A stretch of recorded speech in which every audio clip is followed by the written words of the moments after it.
அப்படின்னு ஒரே பரபரப்பு தான். பிஜேபி தலைவர்கள் எல்லாம் ஒரே பொங்க ஆரம்பிச்சுட்டாங்க. இந்தியா தாறுமாறா வளர்ந்துருச்சு, இனிமேல் இந்தியாவில் ஒன்றும் பிரச்சனை கிடையாது, எங்க போனாலும் எல்லாருக்கும் எல்லாம் கிடைக்கும், ஒரே சந்தோஷமா வாழலாம். அது சொன்ன அடுத்த ஒரு 5 நிமிஷத்துல பக்கம் பக்கமா போட ஆரம்பிச்சுட்டான். 4வது இடத்துல இருக்கிற இந்தியாவில் தான் உலக ஜிடிபியில இந்தியாவோட இடம் எங்க இருக்குன்னா 141வது இடத்துல இருக்கான்.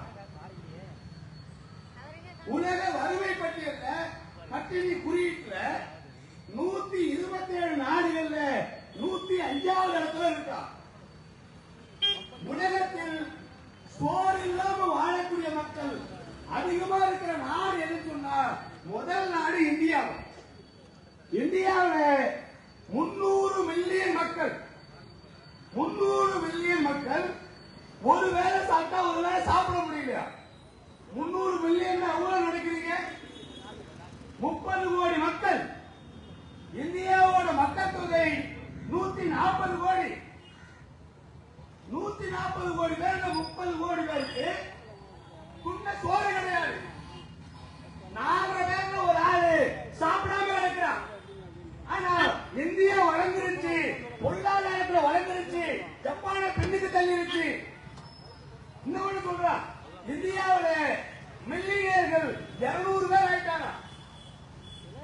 அதாவது இந்தியாவில் அமெரிக்கன் டாலருக்கு அதுல 1 லட்சம் கோடி டாலர் இருக்கிற பணக்காரர்கள் இந்தியாவில் 200 பேர் இருக்கிறாங்க.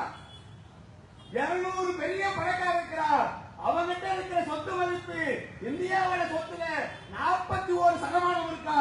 ஆனா அடுத்த வேலை சோத்துக்கு வழி இல்லாம 30 கோடி மக்கள் வாழ்றாங்கன்னா இந்த அரசாங்கம் யாருக்கான அரசாங்கம்? இந்தியாவில் இருக்கிற உழைப்பாளி மக்களை பாதுகாப்பதற்கா அல்லது இந்தியாவில் இருக்கிற கார்பரேட் முதலாளிகளை பாதுகாப்பதற்கென்ற அந்த கேள்வியை மக்களிடத்தில் கொண்டு போய் சேர்ப்பதற்காக மார்க்சிஸ்ட் கம்யூனிஸ்ட் கட்சி இந்த பிரச்சார இயக்கத்தில் நடத்துறோம். ஒரு பக்கம் வேலை கிடையாது. 2014 பிரதமராக பொறுப்பேற்ற மரியாதைக்குரிய மோடி அவர்கள் அவர் தேர்தல் கேம்பெயின் என்ன சொன்னார்னா, எனக்கு வாக்களித்து வெற்றி பெற வைத்தால் ஆண்டிற்கு 2 கோடி பேருக்கு வேலை கொடுப்பார். 2016 தொடங்கி 2025 11 ஆண்டுகள் முடிந்துவிட்டது.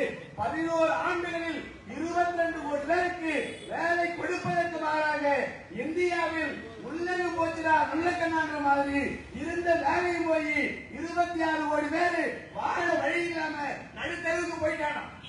இதான் மோடியோட 11 ஆண்டு சாதனை. ஆனா இந்த நாட்டில் தான் கார்பரேட் முதலாளிகளுக்கு, பெரும் பணக்காரர்களுக்கு 25 லட்சம் கோடியை தள்ளுபடி என்ற பெயர்ல, சன்மானம் என்ற பெயர்ல, ஊக்கத்தொகை என்ற பெயர்ல இந்திய அரசாங்கம் பெரும் முதலாளிகளுக்கு வாரி வழங்குது. அப்ப யாருக்கான அரசாங்கம்? 2 கோடி பேருக்கு வேலை கொடுப்பீங்க. நீ ஒரு ஆணையை கொடுக்க வேண்டாம். குறைந்தபட்சம் இந்தியாவில் இருக்கிற அரசு துறையில் இருக்கிற காலி பணியிடங்கள் நடக்கணும்ல. உலகத்திலேயே மிகப்பெரிய பொதுத்துறை அப்படின்னு சொன்னா இந்தியாவோட ரயில்வே துறை தான். இந்தியாவோட ரயில்வே துறையில பல லட்சக்கணக்கான பணியிடங்கள் காலியா இருக்கு. அப்ப என்ன பண்ணிட்டான்னா பார்ட்மெண்டா விட்டுட்டான். டிக்கெட் கொடுக்கறதா அது ஒருத்தருக்கு. எல்லா ரயில்வே ஸ்டேஷன்லயும் டிக்கெட் கவுண்டர் இருக்கும். அது யாரு நடத்துறாருன்னா தனியார் நடத்துறாரு. ரயில்வேக்குள்ள கேண்டீன் இருக்கும். அந்த கேண்டீன் பார்த்து சொன்னா யார் நடத்துறானா ஐடிசி நடத்தல, ரயில்வே நிர்வாகத்துல அது நடத்துறது இந்தியாவில் இருக்கிற தனியார் முதலாளிகள். ரயில்வே இருக்கிற கார்கோ கூட்ஸ் அது யாருன்னா அது தனியார். இந்தியாவில் ரயில்வே துறையில பாட்டு பாட்டா பிரிச்சு எல்லாத்தையும் கொடுத்துட்டா. இப்ப இந்திய ரயில்வேல அரசாங்கத்தில் எது இருக்குன்னா 2 தான் இருக்கு. ஒன்னு ரயில்வே டிராக்ல ரயில்ல போற பேசஞ்சர்கள் பேண்டு வச்சா அதை வாங்குற வேலையும், இன்னொன்னு ரயில்வே டிராக்கு சிக்னல் போடுற வேலை மட்டும்தான் அரசு கிட்ட இருக்கு. எல்லா தனியார்கிட்ட போயிருச்சு. இந்த துறையில் இருக்கிற காலி லட்சக்கணக்கான பேருக்கு வேலை கொடுக்க முடியும். ஆசிரியர் துறையில கிட்டத்தட்ட ஒன்றிய அரசாங்கத்தில் மட்டும் 8 லட்சம் பணியிடங்கள் காலியா இருக்கு. தமிழ்நாட்டில் பல லட்சம் பணியிடங்கள் காலியா இருக்கு.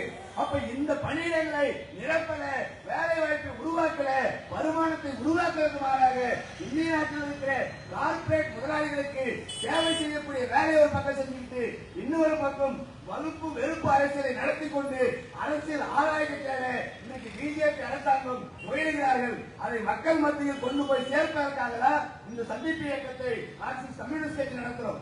அதே போன்று தமிழ்நாடு அரசாங்கம் நேற்றைய முன்தினம் தமிழ்நாடு முதலமைச்சர் டெல்லி முதலமைச்சருக்கு ஒரு கடிதம் கொடுத்திருக்கிறார்.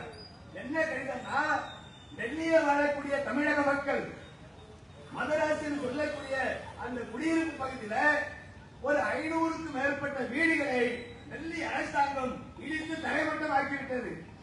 அவர்களுக்கு நியாயம் வேண்டுமா, வீடு வேண்டுமா, அது மாற்று கருத்தில்லை.